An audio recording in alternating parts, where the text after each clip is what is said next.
Bismillahirrahmanirrahim. Assalamualaikum warahmatullahi wabarakatuh. Alhamdulillahirabbil alamin. Alhamdulillahilladzi kana bi'ibadihi khabiran basira.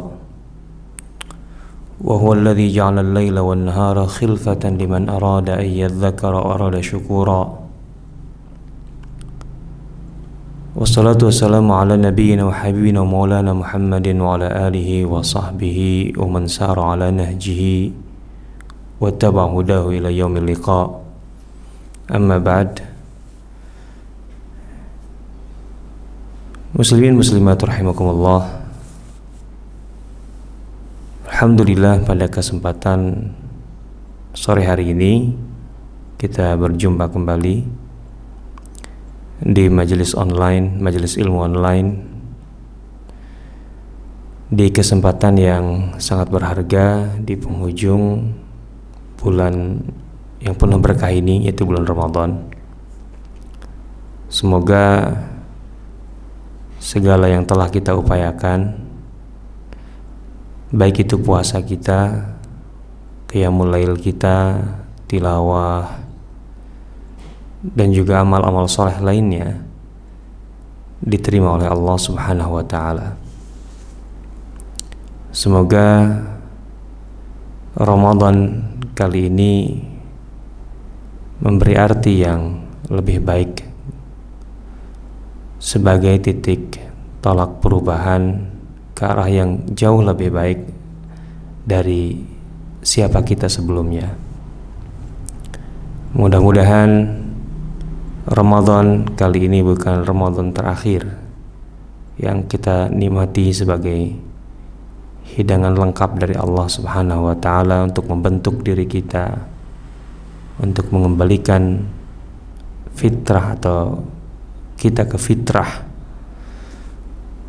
yang tentu saja yang telah terbingkai dengan petunjuk Allah Subhanahu wa ta'ala,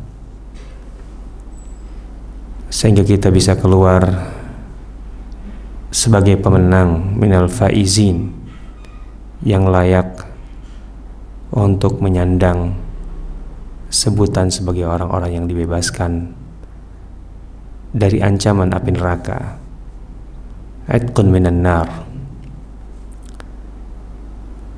Dosa-dosa kita semuanya diampuni sebagaimana janji Rasulullah SAW atau pernyataan Rasulullah terkait dengan imbalan bagi orang-orang yang telah berpuasa dengan benar.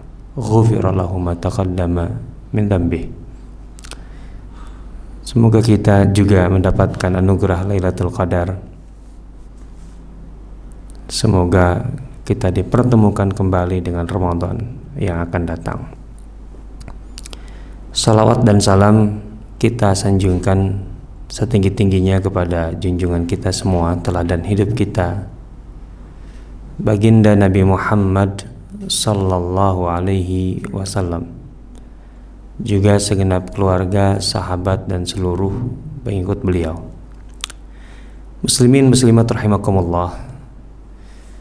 Pada kesempatan kajian yang pendek ini, hanya lebih kurang 1 jam ke depan, tentu tidak banyak yang bisa saya sampaikan. Sebagai risalah akhir Ramadan sekaligus pesan akhir Ramadan, maka kita akan coba untuk memeras ekstrak Ramadan yang diberikan oleh Allah Subhanahu wa ta'ala kepada kita sebagai anugerah yang tidak terhingga, kesempatan dan peluang yang sangat mahal sekali. Pertama, kalau kita berbicara tentang Ramadan, sebenarnya kita berbicara tentang waktu. Bagaimana Allah Subhanahu wa ta'ala memberikan modal yang sangat mahal ini kepada kita semua. Ramadan adalah bulan atau 1 bulan dari 12 bulan dalam 1 tahun. Syahrul Ramadan, Al-Quran menyebut itu dengan sangat jelas, bahwa tekanan yang diberikan oleh Allah Subhanahu wa ta'ala terkait dengan kewajiban puasa ini juga terkait dengan masalah waktu. Ramadan adalah waktu yang istimewa. Hanya ada 1 bulan dalam 1 tahun di mana Allah Subhanahu wa taala mewajibkan puasa. Allah membuka seluruh pintu surga, menutup seluruh pintu neraka. Allah membelenggu setan-setan yang menggoda. Allah memberi peluang pada kita untuk bertarung dengan nafsu kita sendiri tanpa ada intervensi setan di situ. Sehingga yang merasa gagal kali ini, itu artinya dia masih betul-betul dibelenggu oleh nafsunya. Yang merasa masih sangat berat untuk memanfaatkan momentum Ramadan ini, berarti juga masih begitu kuat diarahkan, dikendalikan oleh nafsunya. Karena setan-setan, usufidati syayatin, nasnya jelas sekali di situ.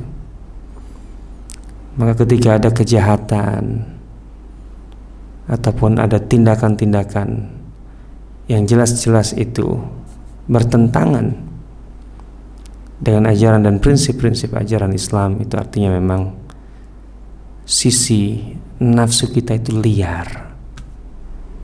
Bisa jadi selama ini tidak kalah dominannya dengan godaan setan, atau bahkan seperti yang diungkapkan oleh Ibnu Qayyim, bahwa di zaman ini, kata Ibnu Qayyim, itu 700 tahun yang lalu kurang lebih, setan itu sudah ibarat kata lebih banyak istirahatnya, karena perilaku manusia atau nafsu manusia sendiri sudah tidak kalah dengan setan. Nah, sehingga berbicara Ramadan adalah berbicara waktu. Dan yang menarik, waktu itu yang dimiliki manusia disebut dengan umur. Itu bahasa Arab. Yang diserap ke dalam bahasa Indonesia, kita menyebutnya umur selain usia.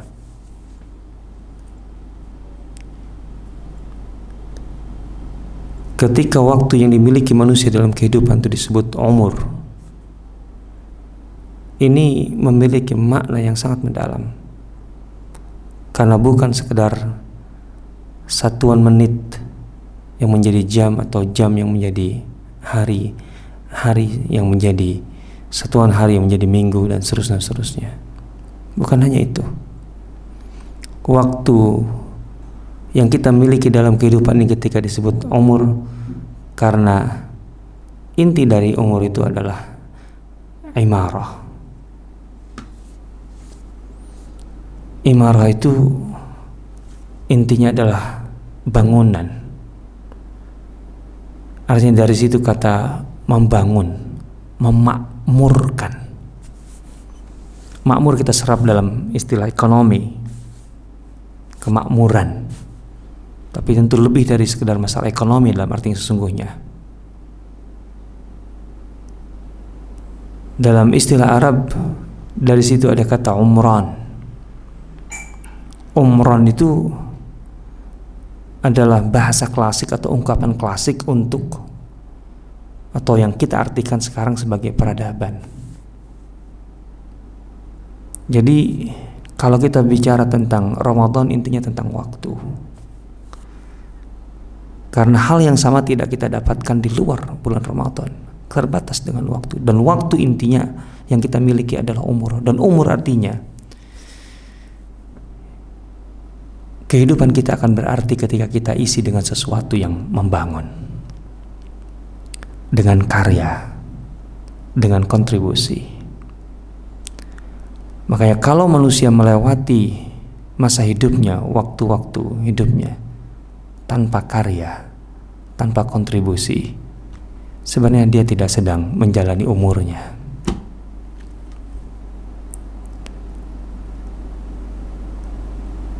Sehingga ini pertanyaan besarnya kepada kita. Karya apa yang kita lakukan dalam kehidupan kita? Karya yang menjadi amanah dari Allah Subhanahu wa ta'ala. sebagaimana terungkap dalam lisan dakwah para nabi, huwa ansha'akum minal ardi wasta'marakum fiha. Kata Umar di situ masuk. Ketika mengingatkan hakikat manusia, sang nabi mengatakan, ingatlah, Allah telah menciptakan kalian dari tanah. Dari tanah, minal ard, yang juga kita sebut bumi. Wasta'marakum fiha, dan dengan engkau diciptakan dari tanah itu, ini ada korelasinya dengan Allah menyuruh kalian, menghendaki kalian, meminta kalian, menuntut kalian untuk memakmurkan tanah atau bumi itu.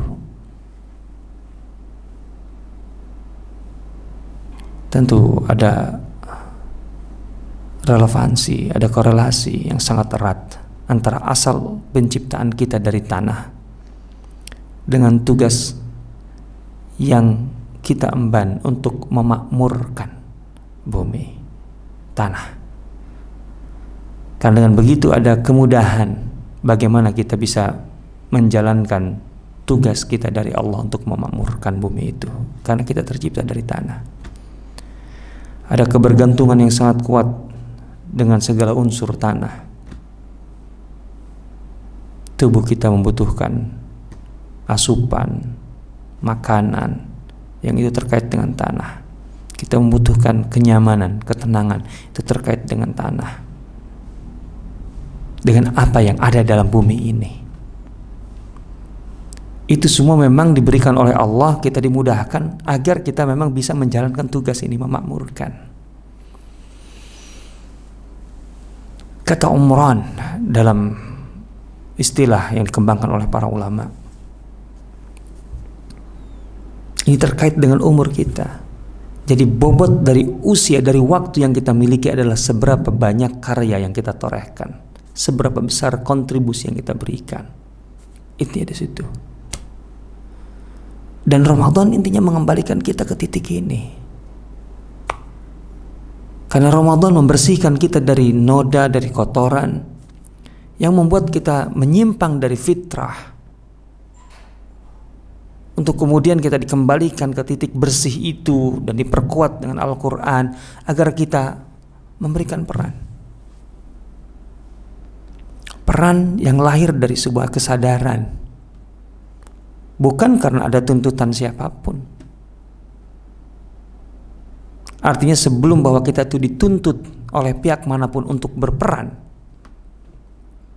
kita punya kesadaran yang sangat mendalam bahwa itu adalah bagian dari jati diri kita. Seorang mukmin adalah berkarya.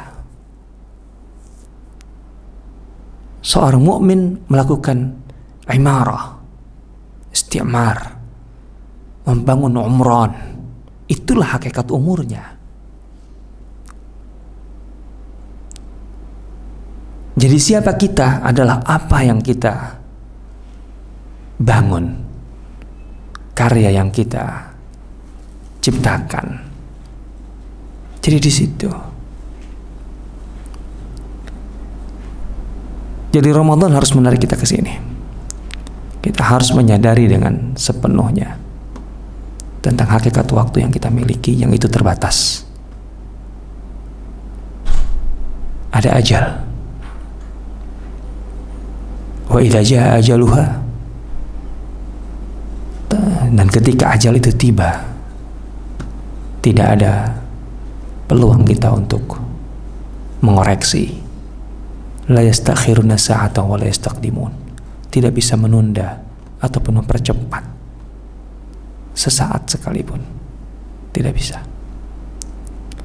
Jadi di dalam ini kita tidak punya tawar-menawar, karena bukan di tangan kita batas umur itu.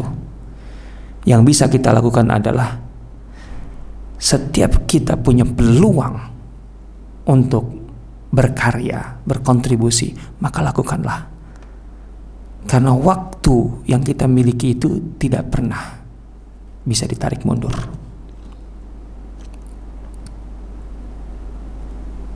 Al-Hasan Al-Basri di masa lalu mengatakan, Ya ibna Adam, wahai manusia, sadarlah, hakikat dirimu itu apa sih? Innama hiya ayyam. Hakikat dirimu itu adalah hari demi hari. Hitungan hidupmu itu sebenarnya hari. Peluangmu itu hari. Setiap satu hari di mana terbit matahari atau di mana matahari terbit, itu artinya hari baru yang kau miliki, kesempatan baru yang kau miliki, di mana engkau tidak bisa berbuat apapun dengan hari sebelumnya di mana matahari sudah tenggelam sebelumnya. Sudah. Begitu setiap hari kita. Penyair besar Mesir Ahmad Shauqi dalam puisinya yang terkenal, dia bicara tentang itu. Innamal hayatu daqaiqu wa sawani. Perjalanan waktu itu mengingatkan bahwa hidup kita itu sebenarnya adalah menit dan detik, tidak lebih dari itu. Sehingga tidak ada alasan untuk menunda pencapaian sesuatu karena kita berpikir masih ada waktu yang kita miliki. Dari mana perhitungan itu? Nggak ada itu. Ada ajal yang membatasi kita dan kita tidak tahu ajal kita di mana, kapan. Jadi kalau kita bicara tentang waktu yang kita miliki dan Ramadan ini kan setelah Ramadan berlalu, semua kelebihan yang diberikan oleh Allah pada Ramadan sudah tidak ada. Berbeda. Kita bisa berbuat baik kapanpun, tapi beda bobotnya dengan perbuatan baik di bulan Ramadan. Inilah hakikat umur. Kita disadarkan penuh dengan Ramadan bahwa waktu yang kita miliki adalah karya, umur. Dari kata imarah, dari kata istimar, dari kata umran. Tanpa itu kita hanya numpang lewat dalam kehidupan ini. Kita hanya berada di pinggiran percaturan sejarah. Kita tidak pernah menciptakan sejarah dalam arti yang positif. Sejarah akan melupakan kita karena kita tidak pernah berkarya. Sejarah hanya mencatat karya-karya. Dan biasanya sejarah selektif, hanya mencatat karya-karya besar. Maka kita harus upayakan dalam hidup kita, karya yang kita berikan adalah karya yang besar. Ramadan ini kan mengajari kita untuk memiliki cara berpikir yang strategis dan punya skala prioritas. Dari sekian banyak yang kita lakukan, tentu kita harus memilih mana yang paling memberikan dampak yang lebih besar, mana yang berdampak kontribusi yang lebih besar, mana yang memberikan imbalan pahala yang lebih besar. Tentu harus kita utamakan, karena waktu kita terbatas, karena tenaga kita terbatas. Maka setelah Ramadan ini, kurangilah kesibukan dalam hal yang ecek-ecek, tidak berguna. Allah memberikan peluang, dalam arti Allah memberikan kelonggaran dan keluasaan pada hal-hal yang disebut mubahat. Mubah itu kan bukan hukum. Para ulama usul fiqh, hukum itu intinya adalah at-talab. Hukum itu intinya tuntutan. Baik itu tuntutan untuk dikerjakan atau tuntutan untuk ditinggalkan. Talabul amal atau talabul tark. Maka mubah itu pada dasarnya kan tidak dituntut, tidak diminta. Karena memang tabiat manusia membutuhkan yang mubahat itu, kelonggaran itu. Manusia membutuhkan refresh, membutuhkan suasana yang yang agak santai, jadi tidak terlalu dalam posisi tertuntut. Tetapi kelonggaran ini yang mubahat itu, ya kita tempatkannya di situ sebagai peralihan gitu, dari tuntutan-tuntutan. Tapi seandainya kalau kita tenggelam dalam mubahat, habis kita. Kita hanya bermain pada level hal-hal yang pada dasarnya dibolehkan. Tidak ada yang lebih besar dari itu. Tidak ada yang mustahabat atau mandubat, apalagi wajibat. Apalagi masuk kewajiban yang lebih besar. Kewajiban-kewajiban yang strategis yang berdampak besar untuk umat. Persoalan yang kita hadapi saat ini sebagai muslim, sebagai masyarakat, sebagai bangsa, sangat berat. Kalau kita selalu bermain di ranah mubahat dalam hidup ini, yang penting having fun, maka kita akan membebankan PR sangat besar untuk generasi yang akan datang. Kita akan membebankan berat. Artinya omong kosong dengan kata bahwa kita sayang pada anak, keturunan, omong kosong itu semua. Kalau kita sekarang santai, harus banyak yang kita buat. Kita harus kembalikan bahwa bobot waktu yang kita miliki dalam kehidupan ini adalah umur, di mana di situ ada bobot imarah, ada karya, ada kontribusi. Ini satu hal yang penting harus kami. Yang kedua, bahwa ketika Allah Subhanahu wa taala menjelaskan atau menurunkan ayat tentang kewajiban puasa, menarik. Bahwa puasa sebagai amalan, puasa sebagai ritual, dengan segala perangkat yang terkait dengan pelaksanaan ritual ini. Kan ada kewajiban puasa dengan definisinya. Puasa menahan dari segala yang membatalkan. Yang membatalkan bukan hanya minum dan makan. Menjaga segala hal yang mengurangi bahkan menghilangkan nilai dari puasa.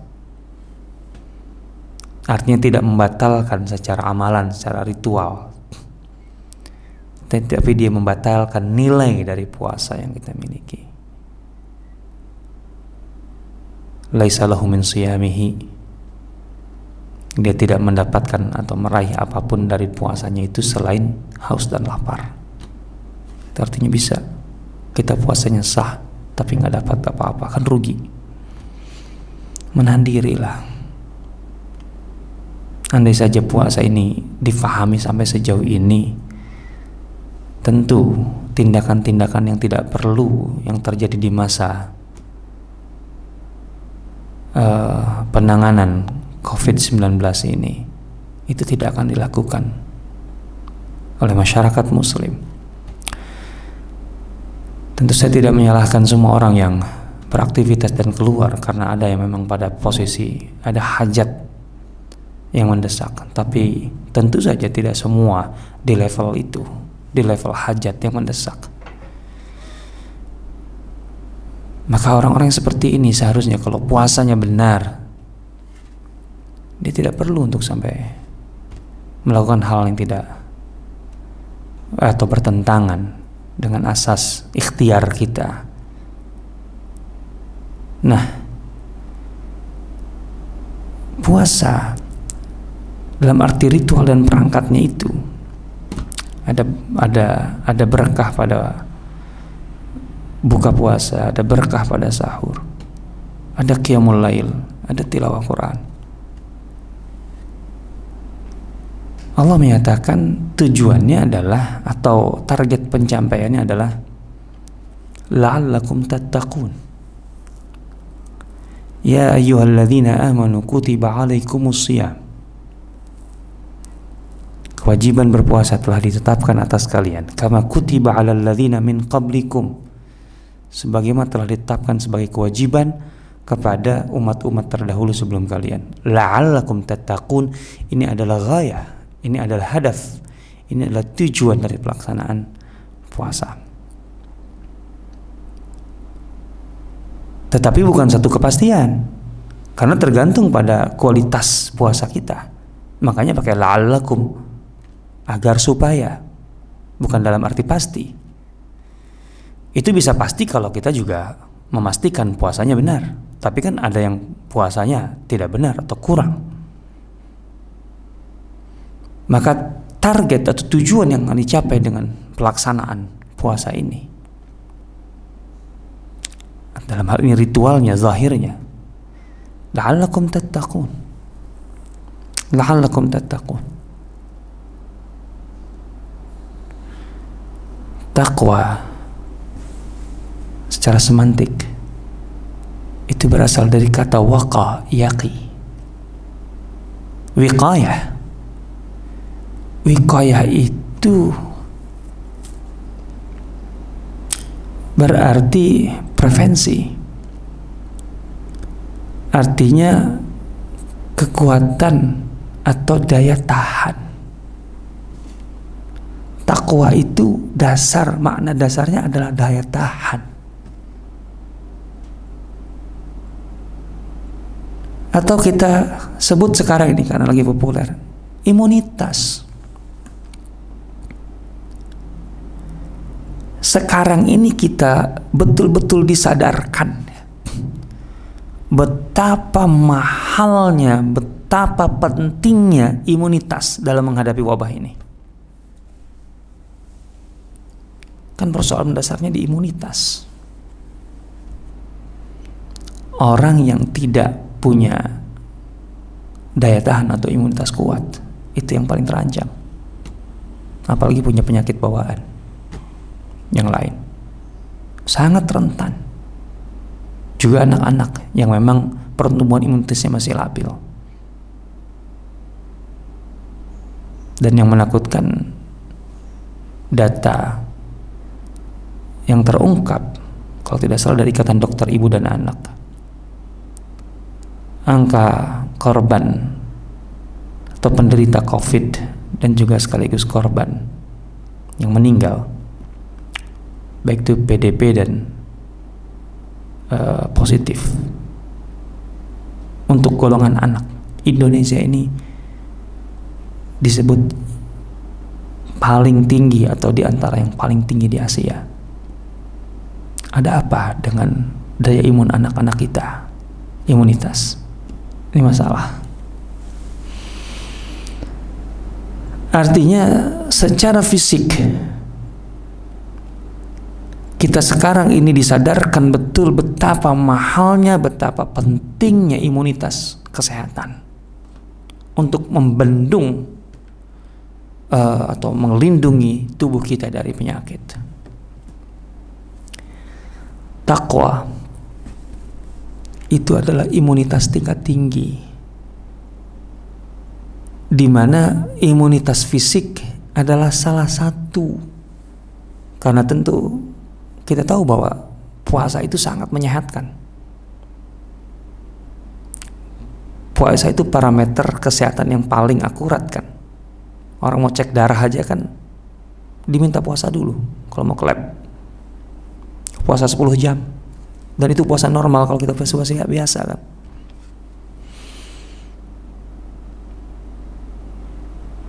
As-siyamu atau as-shaumu junnah. Jelas. Tapi bukan hanya takwa, bukan hanya imunitas tubuh. Imunitas tubuh bagian dari takwa. Takwa lebih dari itu. Imunitas keseluruhan dari diri kita sebagai manusia. Entitas kita ini kan nafs manusia. Di mana di situ selain aspek fisik kita, ada aspek pikiran kita dan aspek emosi kita, aspek keyakinan kita, aspek hati kita, aspek ruh kita. Karena kita ini materialistik, sadar atau tidak, maka yang terkait dengan ancaman terhadap keselamatan badan, tubuh, kita sangat sensitif. Tapi selama ini kita kurang, bahkan banyak yang abai, tidak sensitif dengan imunitas jiwa, imunitas ruh, imunitas pemikiran, dan menganggap enteng. Padahal ketika pemikiran kita yang diretas, dijebol daya tahannya, apalagi roh kita, apalagi keyakinan kita, bukan sekedar nyawa yang melayang, akhirat kita yang melayang. Coba, kematian di dunia itu kan kematian bukan arti segalanya. Selama akhiratnya kemudian hidup, lanuhyiyannahu hayatan thayyibah, hidup yang baik.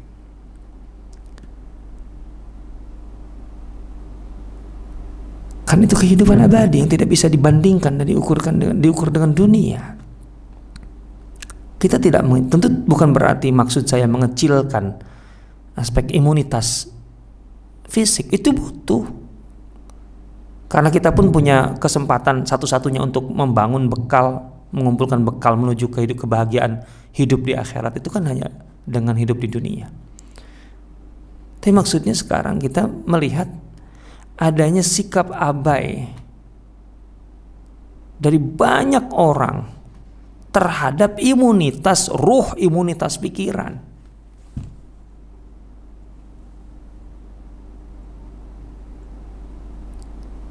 Secara fisik dia selektif untuk makan apa. Dia memilih dan memilah semua yang dikonsumsinya. Dia bahkan menambah dengan suplemen supaya terbangun daya tahan, vitamin C, vitamin D, dan seterusnya. Tapi di saat yang sama abai, apa yang dikonsumsi pikirannya selama ini, apa yang dikonsumsi hatinya selama ini, apa yang dikonsumsi jiwanya, rohnya selama ini bahaya. Dia tidak peduli kalau yang masuk ke dalam kepalanya itu racun, sehingga kemudian dengan enteng menyatakan atau bertindak yang bagi orang yang ngerti, berilmu, itu terlalu berat di sisi Allah. Allah mengingatkan kan, tahsabunahu hayyinan wa huwa 'indallahi 'azim. Kamu mengira itu sepele, padahal di sisi Allah itu sangat berat. Banyak karena kita nggak ngerti, karena kita nggak abai. Sama dengan orang yang tidak mengerti bahaya dari mengkonsumsi ini itu, tidak seperti orang-orang yang mengerti gizi dan sebagainya. Santai aja. Toh buktinya saya sehat-sehat aja. Kan begitu. Allah mengingatkan, tahsabunahu hayyinan, kau anggap itu sepele. Wa huwa indallahi 'azim, padahal di sisi Allah itu sangat-sangat berat, besar. Karena kejahilan kita. Kita membiarkan pemikiran kita, hati kita, keyakinan kita, roh kita diasupi dengan racun dan yang merusak. Mengadopsi, menerima pemikiran-pemikiran liberal, feminisme, semacam-macam. Pemikiran atau cara berpikir orang-orang kafir dengan nilai kekufurannya. Ini kita borong itu. Bahaya sekali.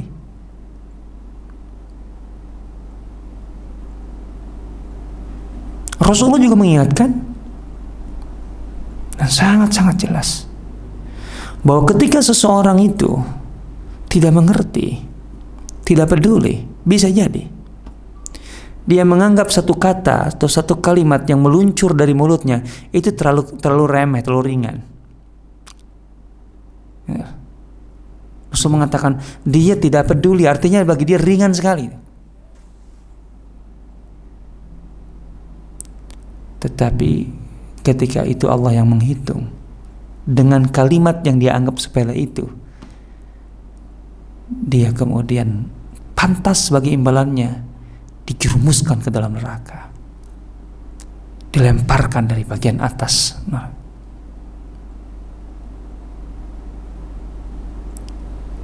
di mana untuk mencapai dasarnya saja itu harus melalui waktu sab'ina kharifan, 70 musim, 70 tahun. Ketika dilemparkan dari bibir neraka sampai ke dasarnya. Padahal itu gara-gara satu kalimat yang meluncur dari mulutnya yang bagi dia terlalu ringan, sepele. Tapi di sisi Allah, ini hati-hati. Karena itu tadi, kita tidak membangun imunitas untuk ruh, untuk akidah, keyakinan, untuk pemikiran kita. Ramadan ini kan dengan i'tikaf, secara konsep i'tikaf itu membatasi fisik. I'tikaf itu intinya kita tidak boleh keluar dari area masjid yang terbatas itu. Secara fisik kita sudah jelas terbatas. Supaya apa? Supaya kita tidak lagi perhatian kita ke fisik. Fisik udahlah terbatas. Ini yang lepas nih. Pikiran kita, keyakinan kita, itu yang harus lepas. Itu menembus batas. Di situ kita evaluasi. Jangan-jangan selama ini salah saya dalam bagi yang menuntut ilmu. Cara saya memposisikan ilmu itu seperti apa? Bagaimana saya seharusnya berilmu seperti apa? Bagaimana saya beradab dengan guru yang mengajari saya harus seperti apa? Kita bisa dianggap itu sederhana, ringan, karena kita tidak mengerti hakikatnya. Bagaimana seharusnya kita berhadapan dengan Al-Quran, interaksi dengan Al-Quran? Bagaimana seharusnya kita berinteraksi dengan persoalan hidup, tentang materi, kekayaan? Apa itu kekayaan? Apa itu kepemilikan di tangan saya? Coba, seandainya kita dalami, ini bisa mendobrak banyak hal. Walladzina hum fi amwalihim haqqun lis-sa'ili wal mahrum. Harta yang kita miliki, yang kita genggam, fi amwalihim, ini dhamir idhafah, idhafatut tamlik, bahwa memang itu di genggam kita, itu milik kita, itu atas nama kita, depositonya atas nama kita. Tapi Allah mengingatkan, di harta yang kita genggam, yang kita miliki, yang atas nama kita itu nggak 100% loh, nggak 100% milik kita. Ada hak yang harus kita tunaikan. Itu ada hak orang lain yang Allah jelaskan. Secara zahir yang paling gampang itu ada pengemis, orang yang berkebutuhan, karena dia ada zahirnya. Tapi ada juga orang yang berkebutuhan tidak zahir, mahrum, dia tidak berdaya pada dasarnya, tapi nggak mesti mengemis. Dan betapa kalau seandainya dua contoh ini kita jabarkan pengertiannya. Orang yang kebutuhannya zahir, nampak, dengan yang orang yang kebutuhan tidak nampak. Itu artinya banyak yang harus kita selesaikan. Dan ada hak, kita nggak boleh merasa, ya terserah saya. Nggak bisa terserah saya, itu bukan hak kita. Ada hak orang lain di situ, dia yang kita pegang itu loh. Jadi yang kita miliki itu nggak 100% punya kita, enggak. Ini kalau kita pahami dengan baik aja. Sehingga kemudian jangan pernah merasa, oh saya telah memberi. Enggak, memberi pada hakikatnya, walaupun iya sih zahirnya, tapi hakikatnya bukan memberi, karena memang hak mereka. Ini dia. Mereka di sini bukan sekedar orang ya, bisa jadi proyek umat yang dibutuhkan oleh umat. Nah, ini semua kan kalau kita perbaiki gitu, itu akan berdampak luas terhadap kehidupan kita. Ini kalau kita bangun imunitas ini, la'allakum tattaqun itu. Jadi wiqayah itu kalau kita bangun secara komprehensif, ini dapat enggak dengan puasa ini? Ini evaluasinya bagi kita. Ramadan ini dapat enggak nih? La'allakum tattaqun. Engkau jadi bertakwa. Jadi dasar dari takwa itu adalah terbentuknya wiqayah, sehingga dengan imunitas itu, nah, secara simpelnya pengertiannya, takwa itu antaja'ala bainaka wa baina adzabillahi wiqayah. engkau membangun benteng yang menghalangi antara dirimu dengan azab Allah Subhanahu wa taala. Takwa itu. Tentu penyebaran teknisnya jadi luas. Disimpulkan dalam kata Islam, iman, ihsan. Itu adalah hierarki takwa. Sebagaimana dalam hadis Jibril, mal Islam, mal iman, mal ihsan, itu hierarkinya. Berislam, beriman, bertakwa. Silakan baca buku terbaru Dr. Hamid Fahmi Zarkashi terkait ayatul minhaj. Belum mengulas itu. Bagaimana berislam, beriman, dan berihsan. Bisa didapatkan di toko buku Kalibata atau di Insis. Itu hierarkinya. Penjabaran teknisnya seluas itu takwa itu. Tapi dasar maknanya di situ. Kita membangun imunitas. Kalau kemudian kita rasakan, tentu yang bisa mengukur kita sendiri. Ternyata imunitas kita masih rentan. Berarti puasa kita selama sebulan ini masih belum optimal. Karena memang Allah mengatakan la'allakum tattaqun. La'allakum tattaqun. Agar memang itu menjadi target kita dalam berpuasa. Takwa itu target kita yang harus kita capai.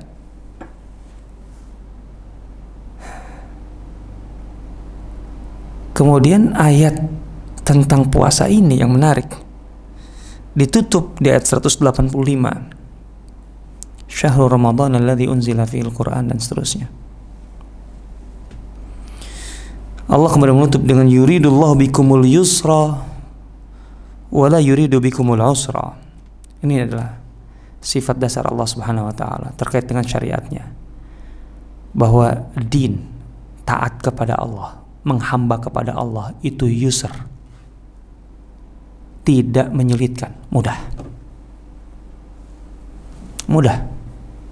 Tentu kita harus membangun toolsnya. Kalau hatinya kotor ya memang berat.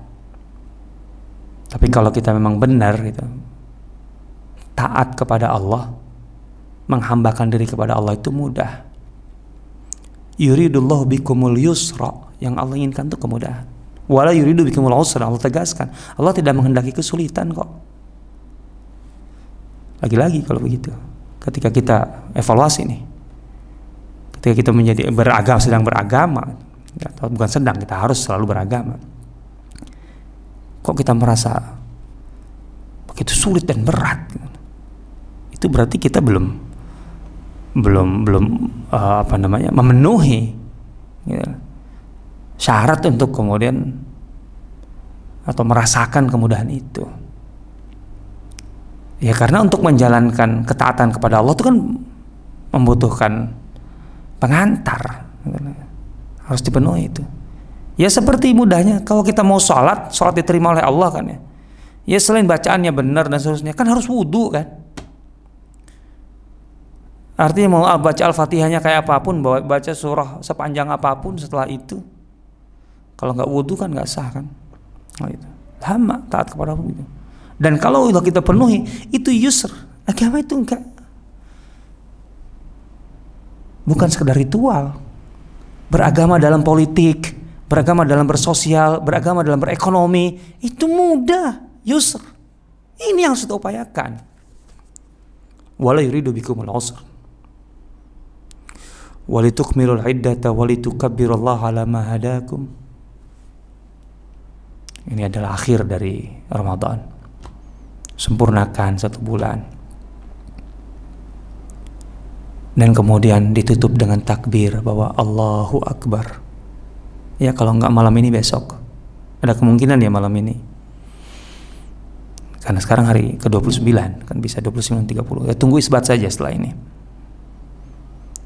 Tapi intinya kita tutup dengan pernyataan Allahu Akbar, Allahu Akbar. Allah Maha Besar, takbir. Artinya dari segala yang kita lakukan, kita upayakan, dari segala tantangan yang kita hadapi, tidak ada yang lebih besar daripada Allah Subhanahu wa taala. Tenang bukan seharusnya dengan begitu? Apa sih yang kita anggap besar dan berat? Ketika kita menyadari bahwa Allahu Akbar, Allah Maha Besar. Tidak ada tempat untuk kegundahan, kegelisahan, sesak, frustasi bagi seorang mukmin, di hatinya nggak ada. Dan kemudian Allah menutup, wala'allakum tashkurun, agar kamu bersyukur. Kewajiban puasa jalankan zahirnya, ritualnya, amalan yang terkait dengannya, kelengkapannya. Itu kamu bertakwa, membangun imunitas. Setelah terbangun imunitas itu, engkau masuk kepada aspek-aspek yang nilai dari puasa itu, sehingga yang terbesar dari hidupmu adalah hanya Allah Subhanahu wa ta'ala. Sehingga dirimu tuh kerdil, persoalan hidupmu tuh kecil, musuhmu tuh kecil, saingan bisnismu tuh kecil, dalam arti halal ya. Tantangan itu semua kecil karena Allahu Akbar. Mana itu? Kalau nggak malam ini besok, mana itu? Allahu Akbar, Allahu Akbar, Allahu Akbar. Ya Allah, hamba ini terlalu kerdil.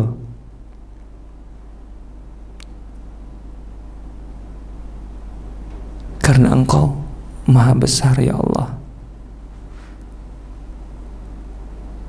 Hidup hamba itu terlalu kecil bagi Engkau yang Maha Besar ya Allah. Permasalahan hamba itu remeh dibanding rahmat-Mu yang Maha Besar ya Allah. Harusnya begitu. Dan ketika kita menyadari kebesaran Allah dalam kehidupan ini, kasih sayang Allah yang sangat luar biasa, itu akan mendorong kita untuk terus bersyukur, mensyukuri hidup. Lebih banyak bahagia kan? Kalau orang bersyukur kan pasti bahagia, nggak mungkin orang bersyukur tidak bahagia. Dan justru bahagia itu yang akan memacu kenaikan hormon kita, untuk hormon bahagia positif, untuk kemudian membangun imunitas kita secara fisik, menatap kehidupan itu dengan lebih optimistis, dan seterusnya dan seterusnya. Wala'allakum tashkurun.